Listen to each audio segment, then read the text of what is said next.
Hello, everybody. Welcome back to Nintendo Pow Block here on the Boss Rush Network. This is episode 416.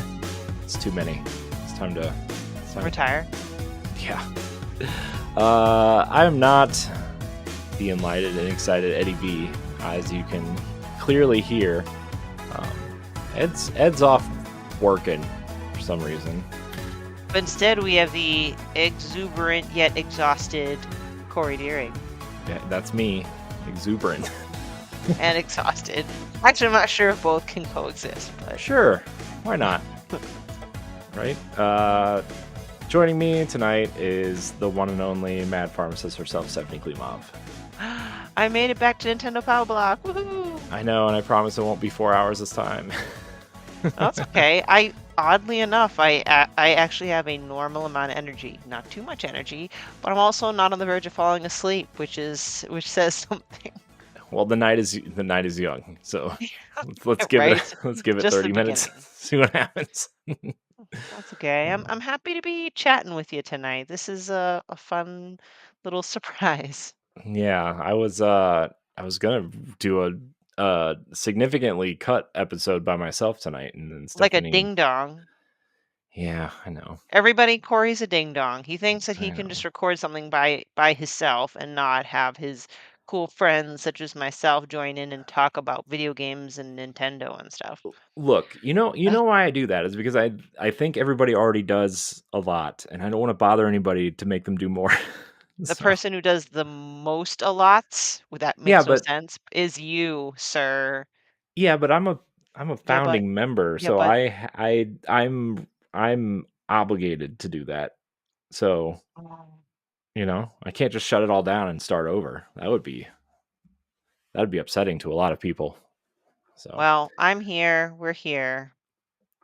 we are here. Although we did have that discussion on on the anniversary Boss Rush episode, which is up this week. Ed and I, it was like, what if we would have just stuck to Nintendo Pow Block, and then what would have happened with this evolve? And then we kind of went through the butterfly effect of if it all would have happened this way or not. Ooh, And mhm. so it's not an intelligent butterfly effect conversation, everybody. It's me and Ed, so you can guess where that went. But Intelligence is overrated. I wish. Anyways, Oh, we're not here to I talk about say how. that because of the severe irony, the irony that the presidential election's going on. I'll leave it at that because I dare Mhm. not drag politics, but you got to admit that it's just kind of funny, but Yeah, not that's really. yeah. I mean, yeah.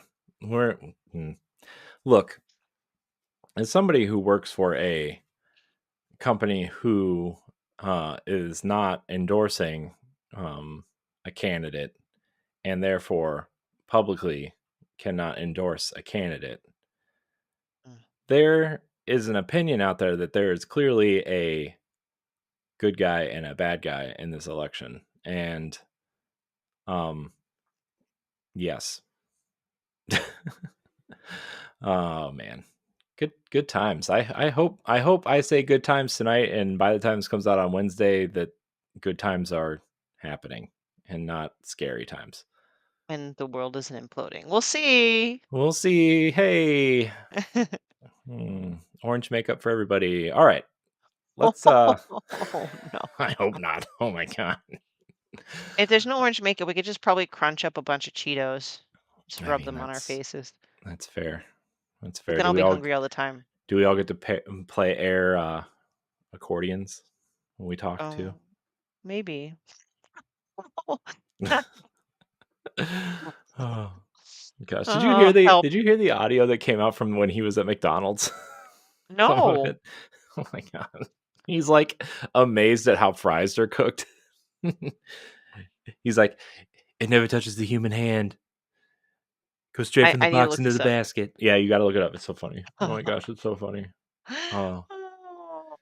Anyways, look, look. The guy is clearly a terrible person, but the comedy that has spawned out of that terribleness Yeah. is priceless. That's all I'm gonna You say. gotta laugh to cope. There's actually I'll share with you later, Corey, where they directly compared two similarly themed type of speeches that Obama had to give Mhm. and Trump had to give. Oh, The maybe you heard the it. the yeah, where they captured, Yes. Osama bin Laden or whatever, Yeah, and, it's like like a dog, yeah, but a beautiful dog or yeah. something. I don't know. It's He's like weird. s Nope. like, "Go up to the front door, knock," like a normal You think like, you it would is knock? just You always knock on the front door. Like, like, what are oh, you doing? I And know, then Obama's like speaking like very seriously and professionally. And I'm I like, know, and, wow, like, the dichotomy. I see Obama talk still, and I'm like, "Oh my gosh, this is how intelligent people speak." Like, this is how people that sound like they should run a country, this is how they talk, and this is how they speak, and, like, Harris reminds me a lot of that too, of, like, the way she presents herself and speaks is, like, there's a lot of Obama in her, when she speaks, and I'm like, "Oh my gosh," like, I don't I don't know if she's gonna be a good or a bad president if she's elected, but, like, it's 100% gotta be better than the alternative, right? I mean, it's who's to say? I'm not a political science major or anything, okay? I went to school for art, so it is what it is. But speaking of art, Stephanie, we could talk about the man who paints his face orange all day, but we could also talk about Nintendo because that's why we're here. This is a Yes. Nintendo podcast, Nintendo Pow Block. You can support us over on Patreon, patreon.com/Boss Rush Network. Subscribe at the tier that's right for you. You may have noticed that I put out a letter to the audience today on Patreon about some streamlining that may happen in 2025. Just kind of clean some stuff up, and the $3 tier is going to go away because not enough people subscribe or utilize the features of that tier, that kind of thing. So if you're on Patreon, or even if you're not, you can go over there and read it. It's public for everybody. So that's that's the Patreon stuff, but you get perks, you get expansion pass, you get early access to book club, all those things. But if you can't support us financially, you can go to youtube.com/Boss Rush Network and subscribe to YouTube channel, like the video, hit the bell, watch all of our other stuff. It's a good time. And you can also find everything on bossrush.net, including reviews and banters and listicles and all that stuff. Stephanie,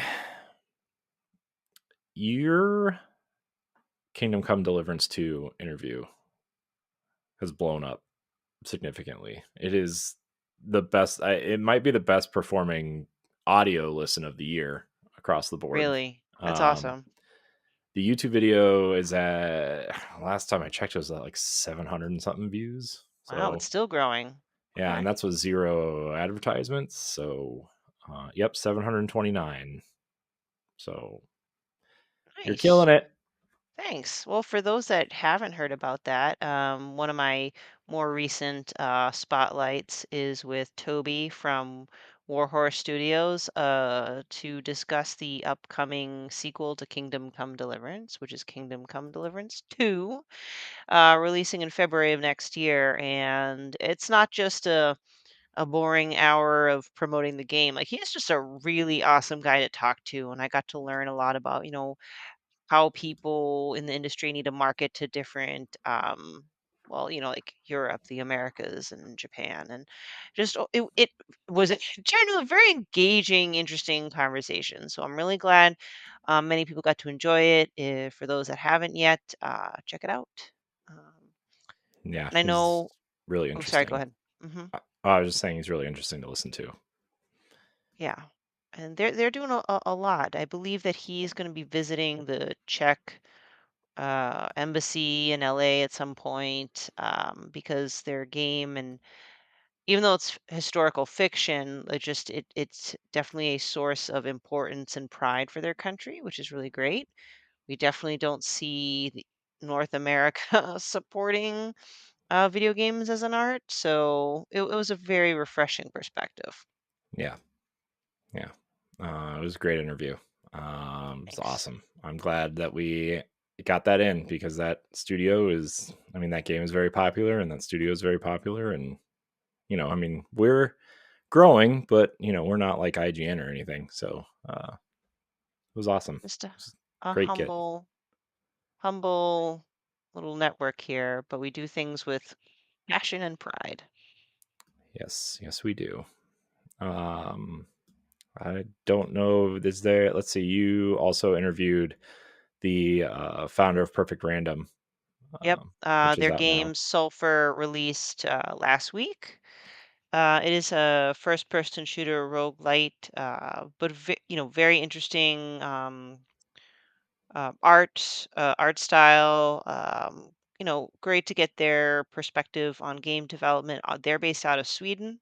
Sweden, yeah. Same place where Angry Demon Studios is from for gory, cuddly carnage. So I don't technically have anything else formally slated. I might have one, but I don't have it off the top of my head. It's the Adam, the gentleman that did the music for Peglin. I'll be recording with him at some point this month, and I'm still trying to get a few more people in the books. But until I have it officially scheduled, I definitely don't want to promise anything. But Yeah. Uh, there's a few people I'm trying to get a hold of too. But between all the events going on, and I forgot yeah, EGS was this past week, and Game Awards coming up, and all the stuff surrounding that, it's like, oh my gosh, it's just hard to track people down at this point. But we are sitting down with Finish Line Games. Daniel Posner, the founder, we're sitting down with him next week to talk about Robots at Midnight. Very excited. It's kind of like this uh, cartoony action kind of soulsy like game. Played it at PAX East, and I fell in love instantly with it. So I wanted to talk to him at PAX West, but we were so busy that just didn't get it done. But good thing the internet exists, right? So that's it for me. So Stephanie, yes. what are you playing? Aren't you Oh, supposed hold to on. do Playing with power. All right, there we go. I can't see. playing with I can't do it power? like Ed. Ed's got too much energy, and I'm the you know It's all right. You just gotta at least try. yeah So, what are we playing with power? We are technically allowed to talk about non-Nintendo things, right? yeah. Sure. Okay. That's all I've been playing. It's non Nintendo stuff, Well, I'll really. start with non-Nintendo and work my way towards Nintendo. So, I played and I beat Silent Hill 2, the remake by Bloober Team, and I am not a horror person. I don't watch horror movies. I barely play horror games. I only started since I joined Boss Rush because I was encouraged to check out a few games that have strong story and or lore, which is kind of what hooked me. And yes, I used a guide to get through the game because I hate jump scares, and I primarily used it just so I can avoid the jump scares. That's really the only reason why I needed the guide. I played on standard difficulty for combat, light for puzzle, and it was amazing. I am absolutely in love with the voice acting. It was very convincing. I was blown away. It was very professional. Graphics were great. Um, the sound design and the story, because I thankfully I hadn't had the story of Silent Hill 2 spoiled for me, so all the twists and the turns in the end just blew my mind. So I ended up falling very much in love with Silent Hill 2. I really loved it. Nice. I listened to a whole spoiler cast from a group of people that I like to listen to today. Oh, nice. Because And they because I did feel the spoiler cast for the Bloober team version of okay. yeah, well, what they two of them played through the original and this one, and then one of the people on the show only played this one, Mhm. and they were talking about um there's a lot of I don't want to spoil anything, I guess, for Silent Hill 2, but there's a lot of theories going on around this game that were kind of confirmed based on some of the puzzles and new game plus elements, and I thought that was really fascinating. I didn't know that there was all this lore in Silent Hill, or like the all these other things going on, and it sounds really fascinating. I just not gonna play a scary game. It's the same. It's the same thing as Resident Evil, right? It's like I love the lore of Resident Evil. I think the story is hilarious and awesome and intriguing. But I'm like, I don't. I heard about the well scene in Resident Evil 2. I'm not going in there. Well, Or the 8. wells. I mean Oh, I was 8. gonna say, I was Must like, be all 8. right. Yeah. Um, yeah, no, it's the lore and the symbolism too, and is what fascinates me. Um, I would say between Resident Evil, now I've only played 2, 4, and just 2 and 4. So, um, and I only played Silent Hill 2 for and Silent Hill: The Short Message, but from my perspective, I think the scarier of the 2 franchises, I'd have to hand it to Silent Hill because of it's very atmospheric. And I don't know, for me, psychological horror freaks me out more than some fantasy horror like lycans and large lady vampires that will step on you. I don't Mm. know. It's just like it's still Resident Evil's still scary. Don't get me wrong. Like Resident Evil 2, I also needed a guy's hoe and get jump scared. But it's like a zombie thing where it's like less realistic. But in Silent Hill 2, it's exploring the psyche of, like, really guilty people and the shit that goes in your brain and how it's manifested. I don't know, there's just I could go into it, but this isn't a Silent Hill 2 spoiler cast, so I played and I beat it. I think also like Silent Hill's lore and characters take themselves way more seriously than Resident Evil. I think everybody knows that Resident Evil at this point is kind of campy and Yeah. some of it's dumb and I mean, not that it isn't serious at points, but like it's supposed to be dumb and campy, right? Whereas Yeah, Silent Hill, I campy's think, the word, but the reason why Resident Evil succeeds in it is because Capcom really leans into it, and they change up their formula every couple games, so they own it, and I think they do a good job owning it. Um, Next is what I've been playing more recently, my next Sony game, but technically it's available via Switch, so it still applies. Gory Cuddly Carnage. Despite the word cuddly in there, it is definitely not for young children to play. You are an orange cat that's in a AI-driven spaceship and a talking hoverboard, and you occasionally drop down to Earth to defeat these zombie unicorns and other corrupted toys hmm, that were made by a large corporation that ended up destroying the human race. It's wacky, it's insane, and it's very cyberpunk environment, lots of neon colors, neon pink, neon yellow. And it the genre generally isn't something I'm into. It is you're on a hoverboard, so you're grinding and doing whatever, and it's a hack and slash kinda. Like every once in a while you get to a space and then it seals off the space until you kill all the zombie unicorns. But I think its personality really is what grips me, other than the fact that it's an orange cat game. I already have a weakness for that. But it is so much fun. There's so much freaking blood. Like John, the CEO of Angry Demon, wasn't kidding because in Japan, they weren't going to let them release that game over there. So they had to create a mode where it's not considered blood, it's toy juice. And they changed the color. well, that just sounds like we're on Right? a different podcast. But it's just so wacky and out there that it works. The writing is hilarious. It's fast paced. Not, each level doesn't take too long or overstay its welcome. So if you want something that you could use a quick session in and out, lovable characters and an amazing art style, because in between they have like comic book style artwork to explain the story. I actually recommend it. Again, adults, very mature, lots of swearing and lots of blood, but it's fantastic. Thank you, Angry Demon Studios. I love this game. Yeah, it looks cool. I added it to my Switch wish list the other day because I was like, I gotta. You talked so much about this game. I'm like, I gotta at least like try it out at some point. Yeah, sorry. I mean, Yeah. listen, it's one thing for me to be like, all right, I bought this game because it's got a cat in it, and then I play, and then I'm like, all right, it's a game with a cat in it. No, it's now become I also actually enjoy the game. In addition to Mhm. the fact that there's a cat in it, it's very just something so satisfying because there's like finishing moves you can do on these unicorn. It's almost like a Mortal Kombat fatality. Sometimes it's pretty cool. Yeah. It looks fun. Yeah. Um, And then last but not least, I'm not sure if you're still playing it, but Legend of Zelda Echoes of Wisdom. Oddly enough, I think I heard you say it in the last Nintendo Pow Block.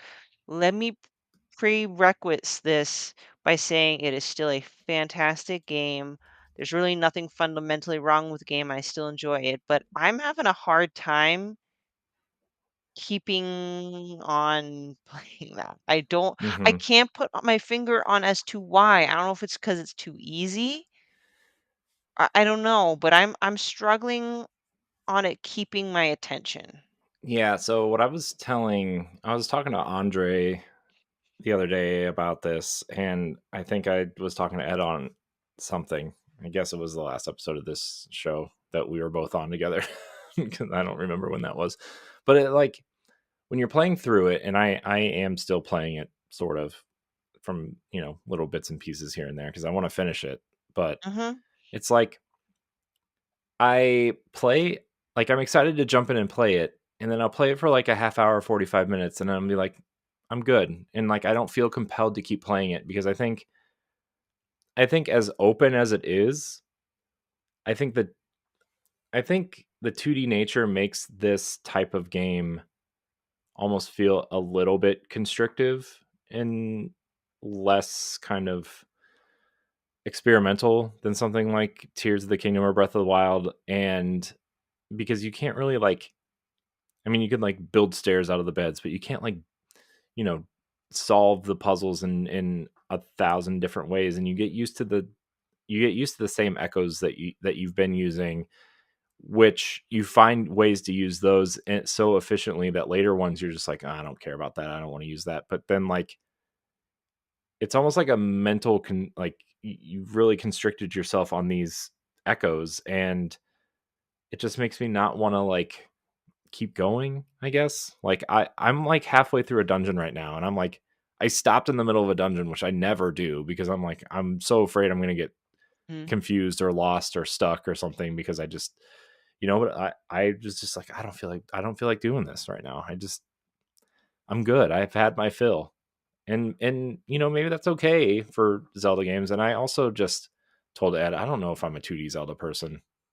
I've tried 100 times, between A Link to the Past and Minish Cap and the Oracle games and Link's Awakening. It took me how long did it take me to beat that game? Like I just don't know if I'm a 2D Zelda person. Mm. My history suggests that I'm also a 3D Zelda person, but I appreciate the 2D nature because I feel that it's less overwhelming for me. Hmm. So after Breath of the Wild and Tears of the Kingdom, this was a breath of fresh air. Well, no pun intended. Mm. Um, but I think I feel hypocritical saying it because I've been wanting a more traditional Zelda, but I just feel like the gimmick and the gameplay is so repetitive kinda, cause you go to the area, you take care of the smaller rifts, then you go to the big rift, then you go to the next area, you take care of the smaller rifts, and then you take care of the big rifts. So Hmm. I'm like, "Ugh." The dungeons themselves, like, in a vacuum, great. Like, I love the return to traditional dungeons. You find the key, you go here, there, instead of fixing the 4 things to one central mechanism. Like the dungeons themselves, great. But the whole like process of small rift, big rift, small rift, big rift, I'm like, Okay. Like I got to keep releasing these weird little glowing things with crazy eyes.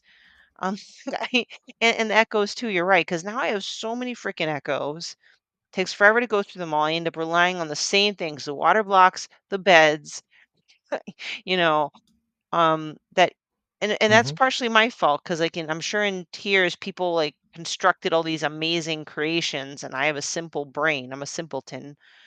Maybe I'm the same way with Echoes. Like, I'm not very creative with coming up with solutions. I just stack the beds and then go on my merry way. Yeah, I 100% agree with everything that you've said, and I think there are so many other games out right now, whether they're new or they've come to some sort of subscription service, or you know, we'll talk about it in a little bit. But Xenoblade Chronicles X just got announced for Nintendo Switch, and I've been waiting for the right time to jump into the Xenoblade series and really play it seriously. And that's got me on the hook right now, in a weird, a real way. Um, and Zelda is just not appealing to me right now. It's just, Yeah. plus I think too, playing Link's Awakening right before this, even though they're different Oh, games, mhm. they look identical, and the combat's identical and moving around the world is identical, to the point where it's like, maybe I made a mistake in playing, finishing that before Yeah. this. You burned yourself out on a similar kind of a game, Hmm. look and style. But no, I get it too. Maybe it is also because we're surrounded by a bunch of amazing games. Because now I'm in a race of time before Dragon Quest 3 2D Hmm. HD remake comes out. I'm like, no. So Yeah. again, just please, y'all. I'm a huge Zelda fan. Ocarina of Time's what was the gateway drug for me to play all video games. Like, I love Zelda. Echoes of Wisdom itself is a wonderfully built game. Didn't come out broken. It's, whatever. It's just, I don't know. There's something about it where it's not maintaining my attention as well as other current options.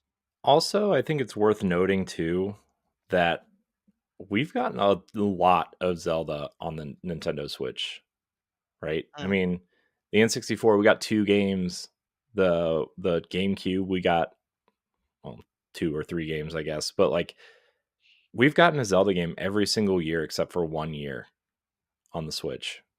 mhm. Between remakes and remasters and new games and uh, older games and NSO, like there are like 15 Zelda games on the Switch right now, and that's a lot of Zelda.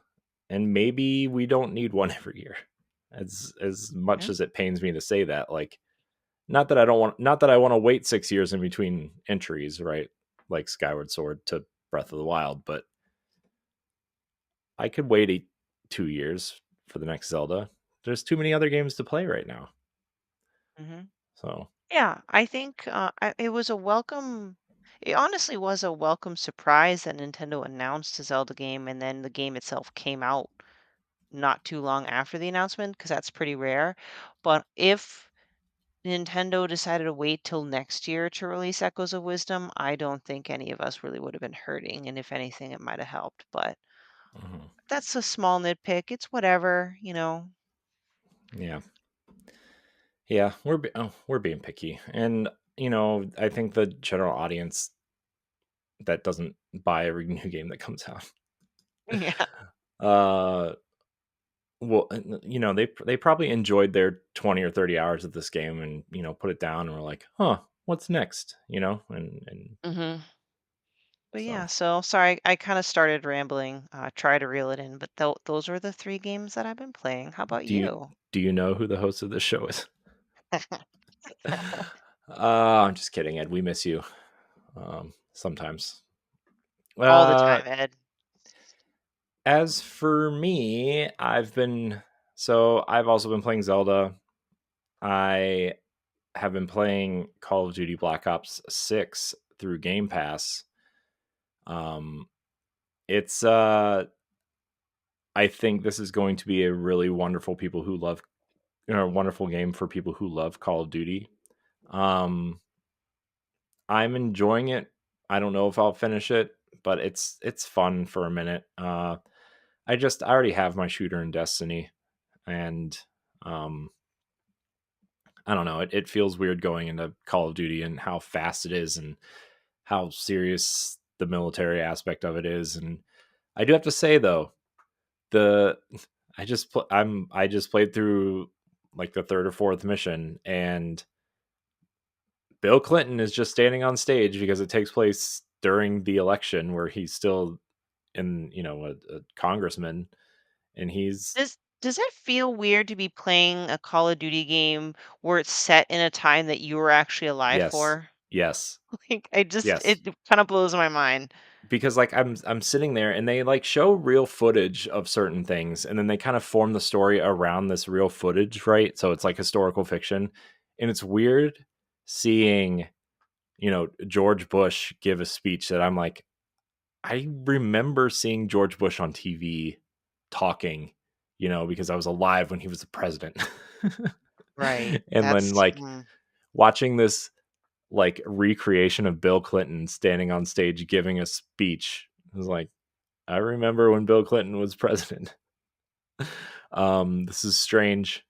And like walking into this building where he's about to give his, speech or whatever, and there's just posters all over the place. Vote Clinton, vote, your vote counts. And it's like, oh man, this is really weird. Does that mean we're old now? I hope not. I mean, I'm almost 40. I'll be 40 in 2 years. So Anyway, believe it or not, I've never played a Call of Duty game. Other than the set piece, has the gameplay varied much between iterations? well, the last the last Call of Duty game I played, kind of seriously, was Black Ops 2, which is this is a direct sequel to, by the way, everybody. Mhm.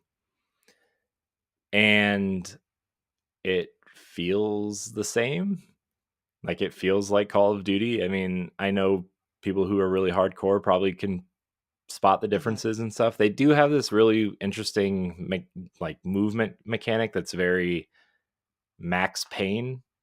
It's like this omnidirectional movement, dive like where you can dive to the side, dive backwards, and all this kind of stuff. But other than that, it really does feel like Call of Duty. I will say you can see the budget in this game.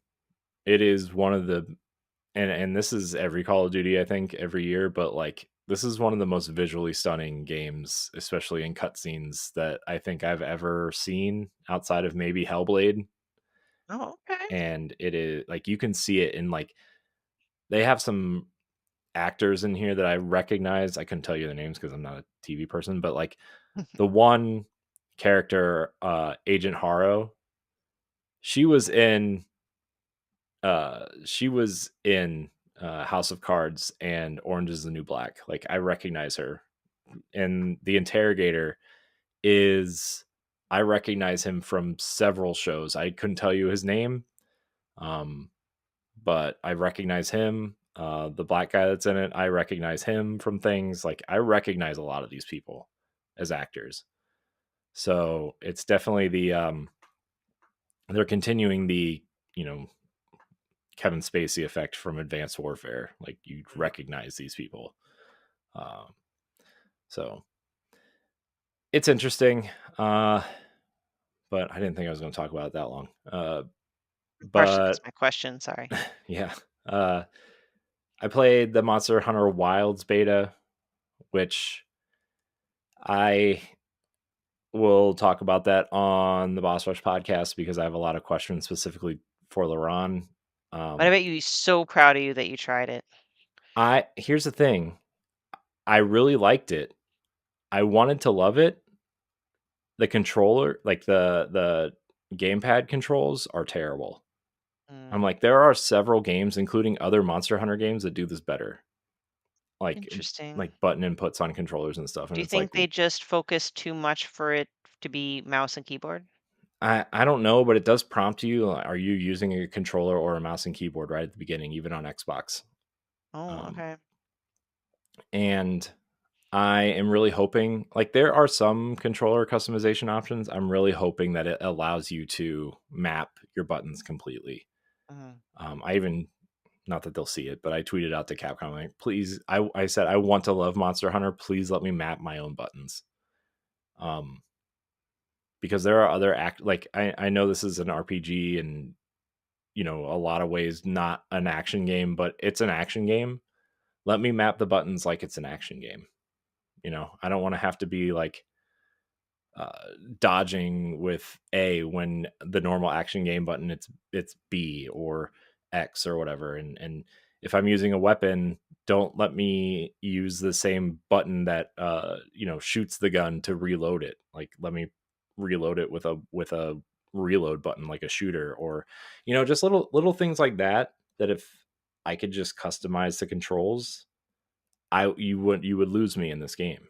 You Mm. would, because I think it's really fun. I think it's really interesting. I think a lot of the multiplayer concepts are very almost passive, where like you'll just join somebody else on a hunt and you don't have to talk to them, you don't have to communicate with them. There's little like quick chats of like, I'm here, what do you need, I'll heal you, whatever, all these different things. And um I like it. I really want to love it. And the thing that's preventing me from loving it is the controls. Okay. I do have to say, the first night I spent like an hour and 20 minutes creating my character, because it has the best character creator on the Okay. planet, hands down. And I thought this about Monster Hunter Worlds too when I played it. So Interesting. All right. kudos to Capcom for that. Capcom's on fire. Mhm. Yeah, they really are. And this game's going to be massive, though. I'm going to tell you right Mm. now. And then Destiny 2 I've been playing, but I also got into the Destiny Rising Alpha, which is the new mobile game. Um, and it's Destiny on mobile. Free to play, third person, first person. You can choose either one. You can hook a controller up to your phone. The good thing about Macs is that you can now mirror your phone onto your screen. So if you want to play, if you have a Mac and you have an iPhone and you're in this, you can play it on your Mac, which is nice. Uh, I played it with an Xbox controller. Uh, it does some interesting things. We're going to talk about it in depth on Tower Casuals, the Destiny podcast that I host. But they do some really interesting things here that I wish they would add to Destiny 2. Huh. There, Okay.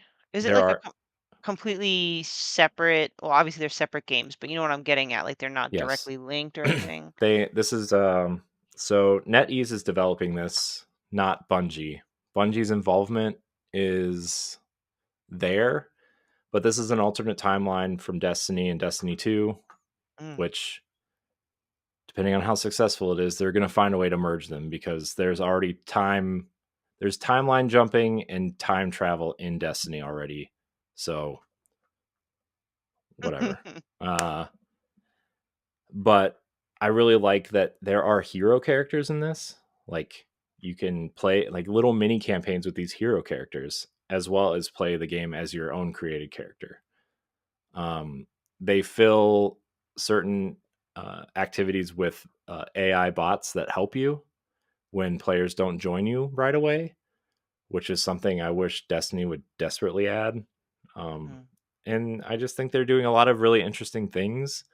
My major concern is it's a free to play mobile game, and it's the same it's the same team that did Diablo Immortals, which was painfully monetized in a lot of ways. Oh, So okay. that's my only thing. But I wonder if we'll get anything for being Bungie creators, like if we'll get like a gold pack or whatever. I don't know. Yeah, that'd be nice. Um, but that's kind of it. We're going to talk a lot more about it on the Destiny podcast, because there are some really fascinating things with that game that I really wish they would just put it in the real game. It would, Yeah. Maybe they will. Maybe it's like a little test. I don't know. maybe, maybe. I think it depends on how successful this game is and what ideas can be used Mm. for future. But When did the mobile game of the Destiny release? the alpha came out on Friday. Okay, very new. Okay. Yeah. And I mean, I've only put a couple hours into it, but Paul Tassi of Forbes wrote a really great article about it. And I agree with almost all of his points that he made in that article. So if you're interested and don't want to wait for Tower Casuals, you can go read that. But we'll see. it's another one of those games that's like, why is this on a phone?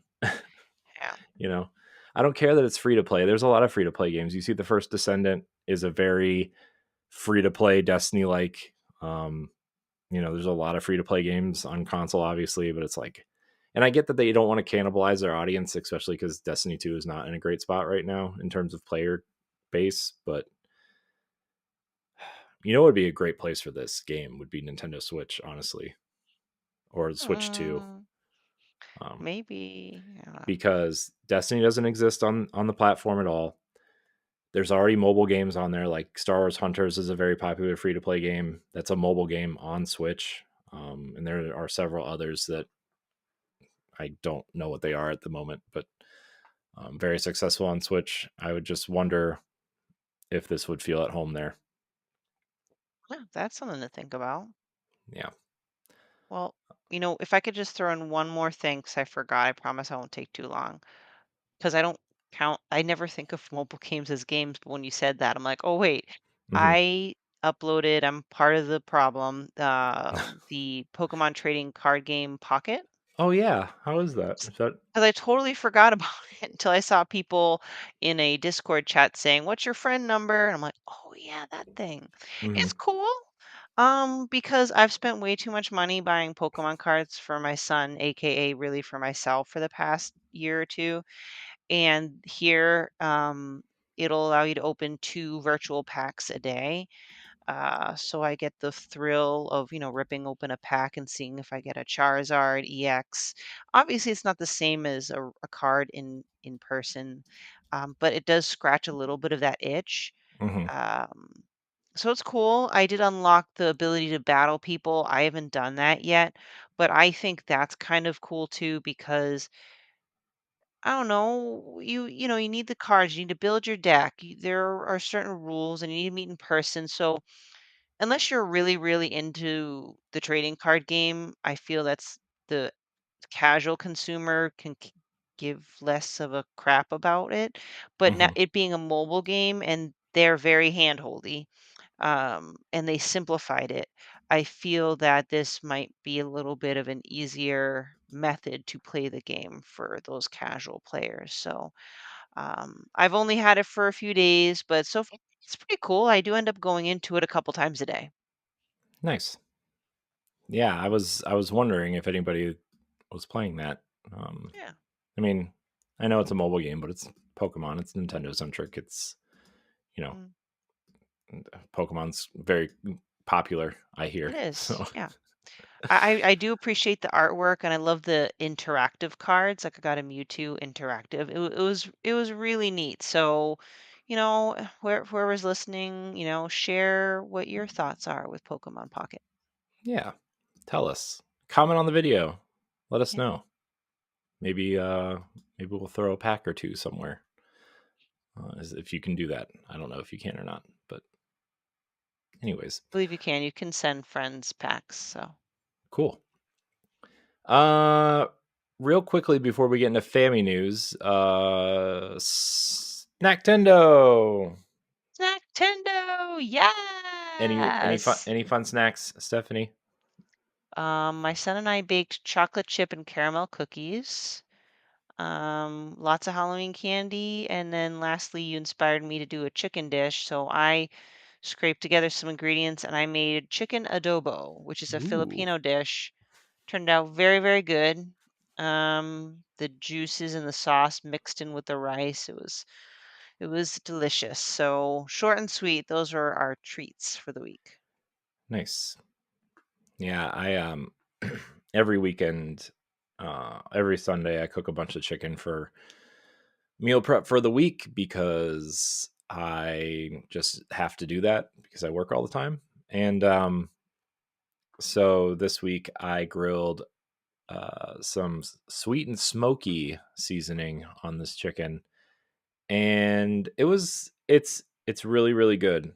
I still think the applewood rub is better, Ooh, um, yeah.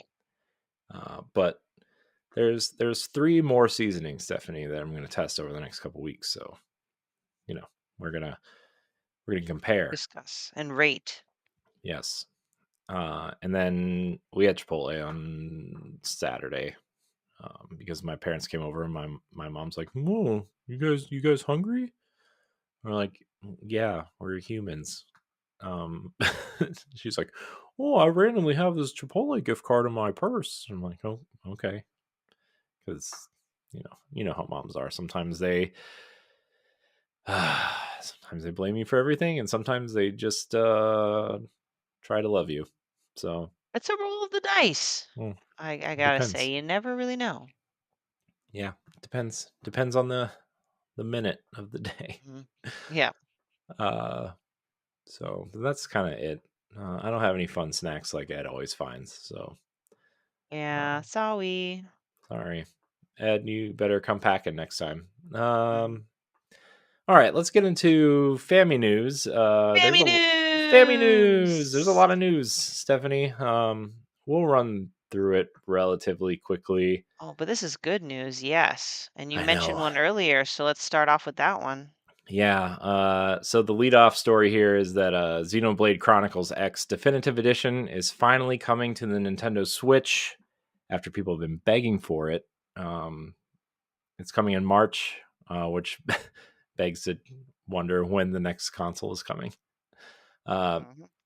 they also tease a little bit of additional story content, which I think might connect it either to the next game or the trilogy, because Xenoblade Chronicles X is a standalone game.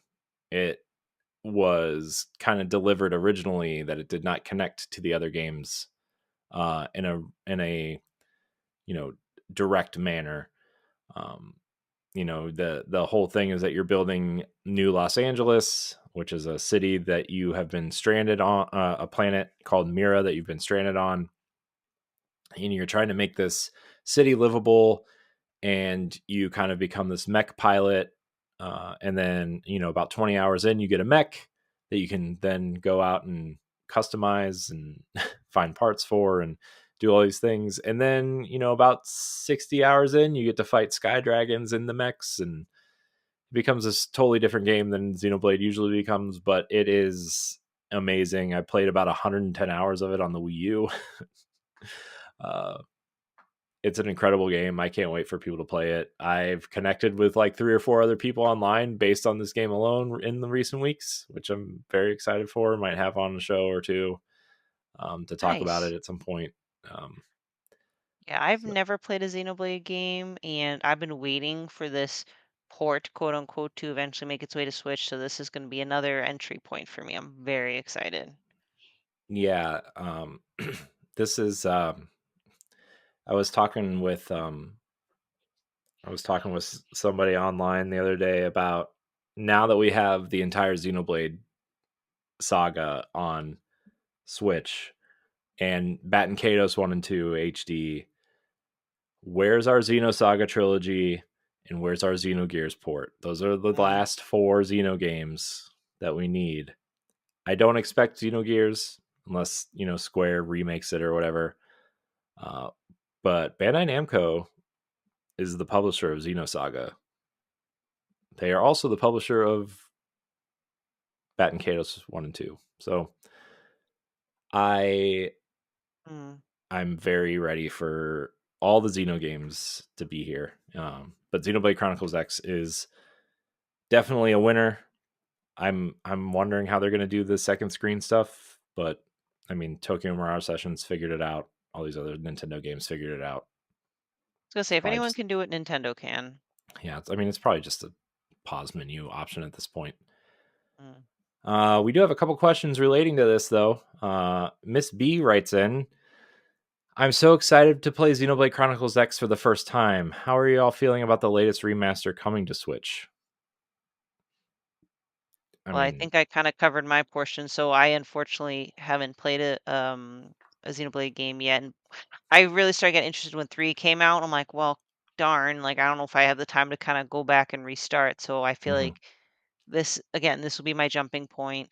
And I'm all about the remasters. I know certain people feel a certain way, and it also depends on the level of remastering, but this definitely seems like a very solid one, something that many of us have been waiting for, so I am hyped. Yeah, I definitely think this is a win because nobody bought a Wii U, and Xenoblade didn't Mhm. become popular until two. I would say until at least Torna came out, the DLC for two, and that's when the series really took off. And then the remaster of one and how it connected to two, with the that kind of epilogue that they added, and Xenoblade is in a way better place. Nintendo's in a way better place. This is a Yep. win. My thing with Nintendo remasters is I think Nintendo's actually been doing a pretty decent job overall with their Wii U kind of ports and remasters, because they always add content to them. Super Mario 3D World added Bowser's Fury, which was a 5 hour experience. Captain Toad Treasure Tracker added a ton of new levels.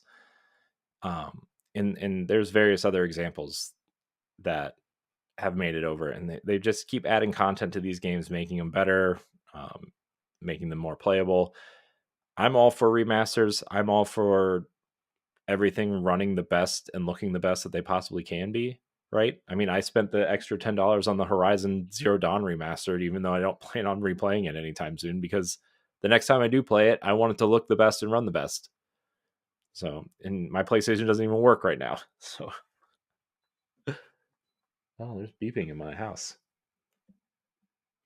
I think it's a dehumidifier. Oh well. Mm. It means it's full, everybody. Um, where was I? Yeah, so I think Xenoblade Chronicles X is a win. Everybody should play it. Everybody should buy it. Support Xenoblade Chronicles. It's a great series, even though I've never finished any of them except for this one. Uh, and then, oh no, Sam. uh, Sam Hall writes in. So now that Xenoblade Chronicles X is coming to Switch, where do you think Nintendo will start pulling their ports for the from the next generation? Where are the Zelda games? It's a great question, Sam. It's a great question. You know where they're at? They're sitting on a shelf somewhere. Be They like, are. there. This is going to Nintendo's be just waiting the for that break glass for emergencies. I just feel like they're ready. Or I don't know about ready, but it'll come, just not now. yeah. I think I'm almost wondering if Nintendo is waiting to see how well the Switch does this holiday season, Mhm. and I wouldn't put it because when the Switch was announced, and 2 or 3 years in, right when Furukawa took over, the current Nintendo president, and Doug Bowser took over for Reggie, and they had that whole regime change. They said they envisioned the Switch to be a 10-year plus console. And this is only we're heading into we're in year 8 right now, right? And if you look at the 3DS, that thing continued to sell and 18 months into the Switch's life cycle before it really started, okay, maybe we should stop producing 3DS games, right? I mean, that's why Alpha Dream died, the Mario and Luigi studio. Um, because their ports didn't sell anything. Um, but the Switch is a monster. I think they want to see how long they can push off the next console, and the way to do that is to save your best ports. I mean, not only the two Zelda games, but you have two Metroid Prime ports you could pull from. Ed and I talk about all the time. You could pull GameCube and Wii games and just keep remastering them the way you did Metroid Prime remastered, and the Thousand Year Door. I mean, we've even seen companies have their takes on DS and 3DS games with Luigi's Mansion 2 and the Castlevania Dominus collection that just came out. Two very different styles of games, but they made it work. I think the possibilities are kind of endless to where Nintendo can pull from. You can remake Ocarina of Time finally, right? I mean, some of these I games think are due there's for a remakes. system though that they'll focus on, like, they're finishing up what's from the Wii U, which the Zelda games will be kind of Mhm. next. I'm still they still have a little bit of a dent to make in the GameCube space, right? The last time we counted, there are something like 22 GameCube remasters on the Switch already. Oh wow, Not okay. necessarily from Nintendo, but Mm, you have Bat and Kados 1 and 2, Paper Mario, um, Tales of Symphonia remastered. There are a ton of games from that era on the Yeah. Switch already that are just massive. And I think the risk you take, although we're going to talk about it a little bit later, is like if you could sell these games at $40 or $50 a pop, would you really want to put GameCube games on NSO at some point? Which I think they will at some point eventually, once they realize the GameCube ports aren't going to sell anymore than what they have already. And I think that's when you'll see GameCube pop up and they'll be like, oh, $10 more a year, you could get GameCube games if you didn't buy them already, you know? Right. Yeah. Uh, Okay. so, Yeah, makes sense. I agree. um, and I think you have a lot of room with DS and 3DS also. So that whole era, GameCube, Wii, DS, and 3DS, I think is where you're going to see them start pulling from next. Mhm. Um, Especially like some of the RPGs. Gosh, give me Last Story and Pandora's Tower from the Wii. That'd be great. Thanks. All right. I guess we can move on. Ooh, can I cover the next two? Give you a little bit of Yeah, verdict? please Oh, do. Corey's getting nervous. No, I'm just kidding. This was a nice little shadow drop, so to speak. Nintendo has a tendency to do that. So there's a Nintendo Music app. Unfortunately, it's a separate app again, but there was a surprise launch on mobile exclusively to NSO members. So if you are an NSO member, you can download the Nintendo Music mobile app that will play various music from franchises like Splatoon, Zelda, Metroid, Mario, Pokemon, Donkey Kong, Star Fox, Fire Emblem, and more. So it's the way in this just referencing Nintendo Life, it essentially is behaving a lot like a Spotify. And it's pretty nice. They have a small but a decent amount of options, and I'm hoping, and I would like to think that they'll expand on it over time. But I think it's just a nice additional perk for the members. It's a bummer that I don't know about what you think, Corey, but the fact that it's just yet another app, it's like, well, did it have to be? But it's there if you want it. Yeah, I mean, it would have been nice to integrate some sort of feed into like Spotify or Apple Music or whatever music service you already listen to. But again, it's free Nintendo Music, which is something people have been asking. I mean, people have Yeah. left their GameCubes or Wii U's or Switches on just to listen to the Smash Brothers soundtrack because it has that sound test in there, right? And you know the music plays when you put the console in sleep mode. I think. Uh, so this is just a way around that. I know. I I'm want. still actually very excited for it because you know me, I'm a big fan of OSTs and music, and I have Mhm. a bunch of CDs. I even bought a few cassettes, but streaming is a lot more convenient.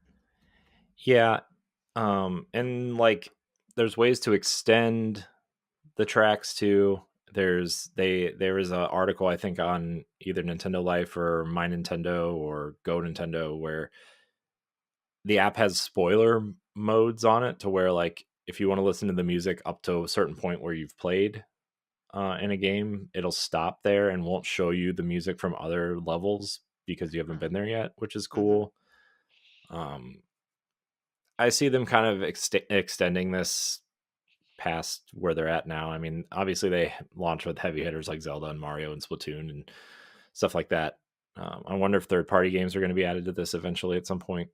Um, That'd be because like nice. Sonic the Hedgehog has some pretty killer jams, Mhm. Genesis, you know. So it's cool though. I think this is a nice add if you are a Nintendo Switch Yeah, Online subscriber. Separate app kind of exactly. sucks. Hmm.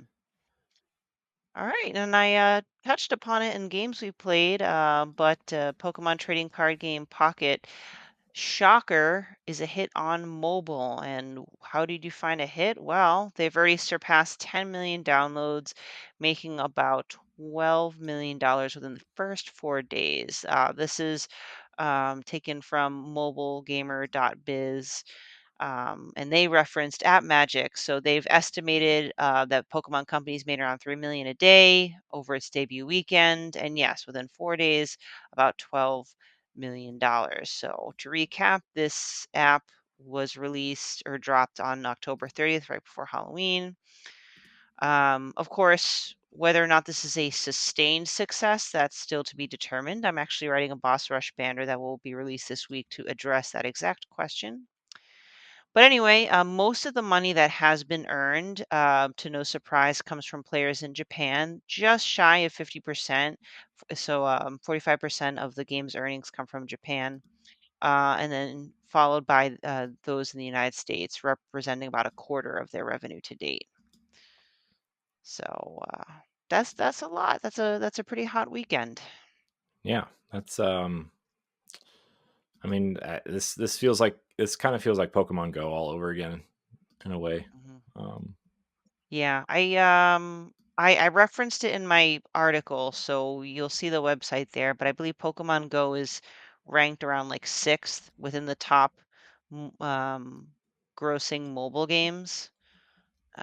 So I'm wondering if it'll surpass Go because even though it's both Pokemon, they both play very differently, you know. So yeah, yeah. I hope this is a success because it'd be great. It would be great to just have Nintendo keep making more money and Pokemon Company to make more money to make more games for us. Awesome. All right, Stephanie, you've heard of this Nintendo 64 console, right? This retro console, as the kids say. oh, retro, oh yeah. Um, the Nintendo Switch Online plus expansion pack Nintendo 64 Mature 17 app. They really need to work on their names for these things. I Uh, know. ex- expands with two new games, Turok Seeds of Evil and Shadow Man. So what's interesting about these titles, not that they're bad titles, I think these are I think Turok 2 specifically is an amazing game. But I always kind of assumed that games that had some sort of collection or remaster would never really make their way to NSO. And so far, a lot of N64 games have made it. And Shadow Man Remastered and Turok 2 both have remasters on the Switch that you can buy for $19.99 a piece. Yep. I really wanted to play. I haven't played either of these yet, and Shadow Man in particular, I was looking into, but I want to make sure I played the remastered version. I'm going to assume, or maybe I shouldn't, that the ones coming to NSO would be the original iterations. Hmm. I mean, I guess it's better than nothing, but Yeah. still, that's hard when you have a remaster that improved controls, Hmm. especially. Especially because Night Dive did the remasters, Yep. and Hmm. they have modern kind of, especially the Turok games. I don't know about Shadow Man, but I would assume it'd be the same way. Have modern first-person shooter controls and run at a solid frame rate, and there's no fog of war in Turok this time. Uh, so yeah, but this is, I mean, I guess this is a nice option if you don't feel like paying that and you want to play with the claw controller, and you've invested so much in these dumb controllers, which I just bought two more. So now I have four to not play with anybody. Um, but I mean, this comes off the heels of Banjo Tooie coming from Microsoft now and Rare, and they made some emulation changes to Perfect Dark, so the Nintendo 64 app is bumping. Got some hot titles over there. Sure is. I'm glad to see this come to fruition. Not that I'm surprised, but I remember when Nintendo first rolled out NSO, and a lot of people balked at the price compared to what was available. I'm like, guys, they're gonna roll out the mat over time. Just need to wait. Yeah. And obviously didn't remember the Virtual Console Wii U rollouts, which were like, oh, here's three titles, and you waited 3 months, and then they're like, here's two more, Yep. but they Yeah. all came eventually. So, all right. Last two stories, kind of run quickly. One's more for me than anybody else here. Level I five. wonder which one it is. Level 5, Japanese developer, has reconfirmed that they do have three Switch games coming in 2025. Uh, one being Professor Layton in the New World of Steam, which is going to be awesome. If you have never played the Professor Layton games on the DS or 3DS, I highly recommend tracking them down and playing them. They are some of the best mystery / puzzle games. I know Pat is really obsessed with Ace Attorney. Professor Layton murders Ace Attorney. I'm just going to throw that out there. Oh, I'm just saying that's to ruffle Pat's feathers, but seriously, hat has Professor, been thrown in the ring. yeah, get Phoenix right out of here. There's a reason why he's been replaced 3 separate times. Okay, you know who hasn't been replaced? Professor Layton. Actually, he has one time by his niece, Cottrell. That's fine. But yeah, Professor Layton. I'm very much looking forward to that. The other 2 games that are coming are Fantasy Life I, The Girl Who Steals Mhm. Time, which I know a lot of people are really looking forward to, and the other one I've never really heard of, which is Inazuma 11 Victory Road. I think is a soccer game. I want to say. I think it's some sort of anime soccer game. I don't know. Why not? Weebs can figure it out. Uh, as we sat here and talked about Xenoblade for 20 minutes. Right. The last story here is more for me than anybody else. Disney Dreamlight Valley is getting a massive update in November and is getting a brand new expansion called Storybook Vale. It is out this November for $29.99.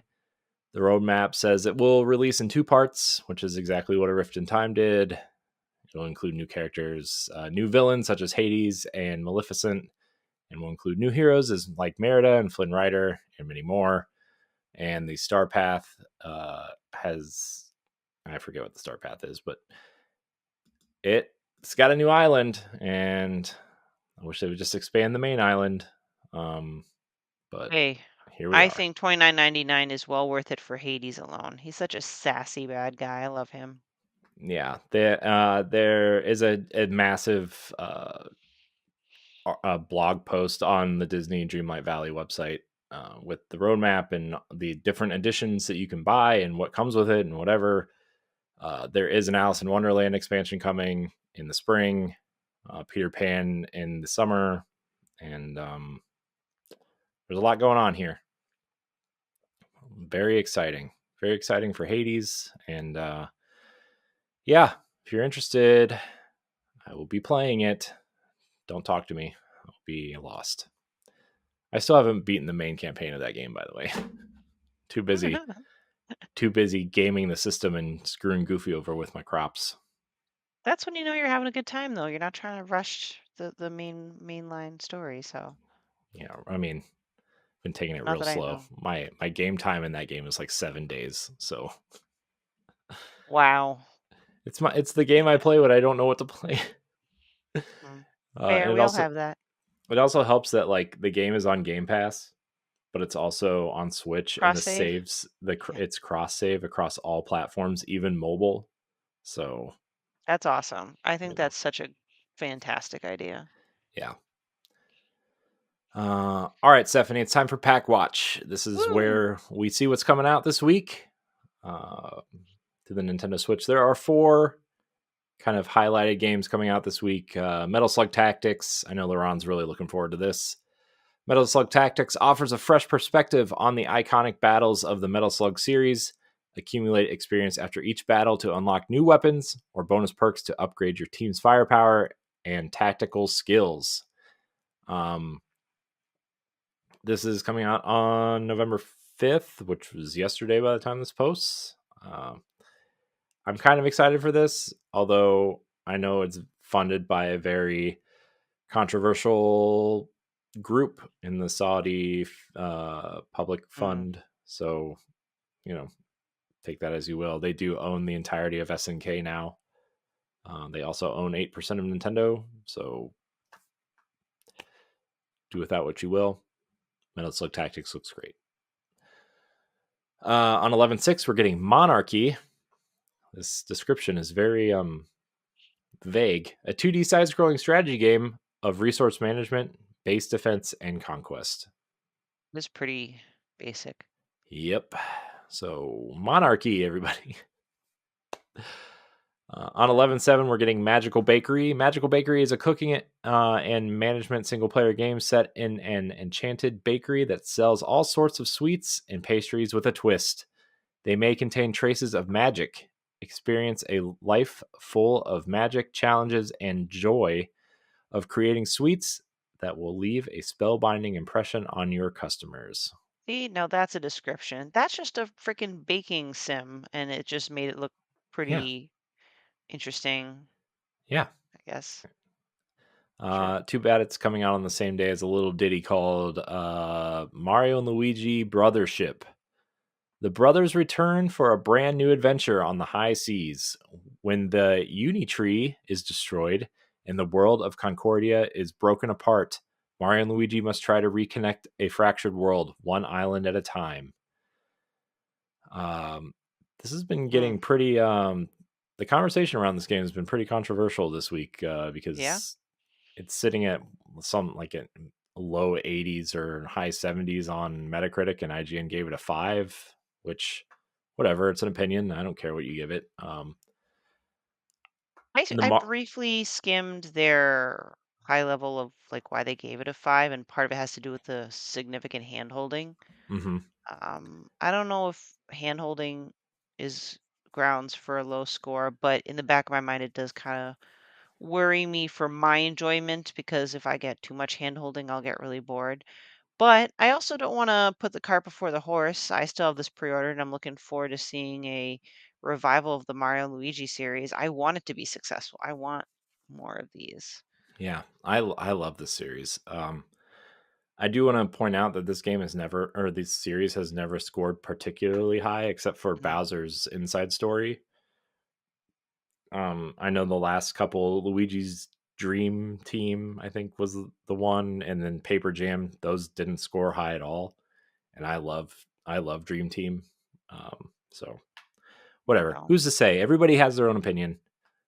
yeah, and I'm don't knock it till you excited. try it. Just like you, I already have it pre-ordered, and I'm ready to pick it up on Thursday Yep, and hopefully play a lot of it this weekend. awesome. And you know what I just noticed about these four games? They all begin with M. Oh no, you're right. They do. Not that that means anything. Metal Slug Tactics, Monarchy, Magical Bakery, Mario and Luigi Brothership. But yeah, out of all that, I'm looking forward to Mario and Luigi Brothership. Um, don't think I'll be able to beat Zelda before then, so I'll be bouncing between several Nintendo games in the next month. Yeah. I'm also going to be bouncing between a lot of games, mostly because it's almost that time to get ready for the Bossies, Stephanie, and the Game Awards and Oh, can't holiday wait. stuff. So a lot, a Busy lot to, time. a lot to do. But that's it. We kind of integrated the questions into the stories above. Good Um, job, Corey. I don't. There was one question in Discord about Dragon Quest H 2D HD. I guess we could read that real quick, although I don't really have a good answer. Seamus the Kilted Gamer asks, will they ever remake a 2D HD version of Dragon Warrior 4 for the NES like they are doing with 1 through 3? I mean, probably depends on how successful these ones are. You know, Yeah, I mean, as big as Dragon Quest is in Japan, Dragon Quest or Dragon Warrior isn't very big over here. So yeah. I I guess do it think just in part depends. it has to do with it'll be play a big factor on how successful this launch is. I wouldn't say it's impossible. Hmm. The fact this is happening, opens up that bridge of possibilities, but it might be too soon to tell. Yeah. Plus, I know that 1, 2, and 3 are all part of a trilogy, Yep. Hmm. and 4, 5, and 6 are also a trilogy of games. So if you go in remaking 4, you have to expect that they're going to want to do 5 and 6 as well. Um, and I know those games are actually very popular and hard to find on the DS because they remade them for all of those for DS at one point. Um, so if you have a shiny Benjamin burning a hole in your pocket, go on eBay and find yourself those DS games. Um, but also, I know that 7 and 8 were where the series kind of became more popular over here, and I don't know. We'll see. I know 11 did really well for Yep. them, so I wouldn't put it past them, especially if these are successful. And this doesn't seem like a very expensive way to remake games or make Hmm. games, right? I mean, Octopath Traveler 1 and 2 are very successful. Even Live Alive, that remake was pretty successful for what it was. I could see it. For sure. It just might be a few years before we see Yeah, that. yeah. But we did it, Stephanie. We did it. We did it! We did it in record time.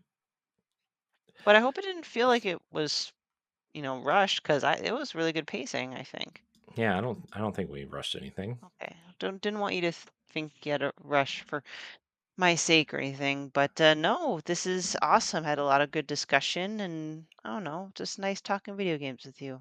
And Yeah, we'll do it again tomorrow. yeah. I kind of wanted to spend another half hour on Nintendo music, but you know, just kidding. Let's do a deep dive. What have you been Yeah. listening to?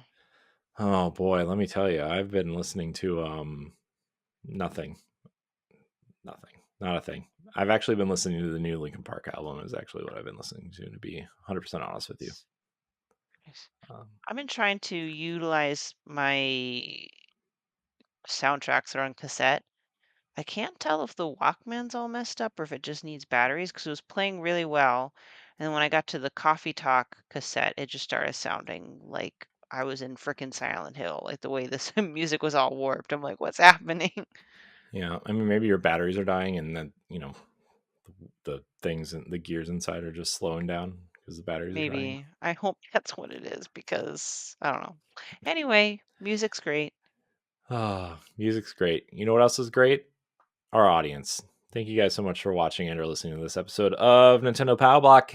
Remember to give us a rating and a nice review on them podcast services of choice. Tell your friends. Subscribe on YouTube. Stephanie, thank you for your time tonight.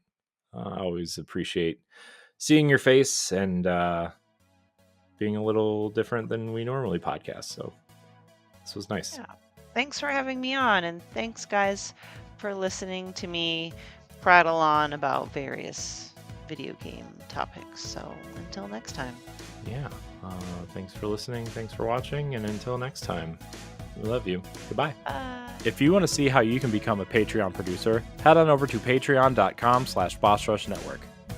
The Patreon producers for this month are Adriel Munger, Austin Campbell, Celeste Roberts, Christian S., Sana Dirrig, Francisco Santillan, Matthew Keel, and Todd Oxtra.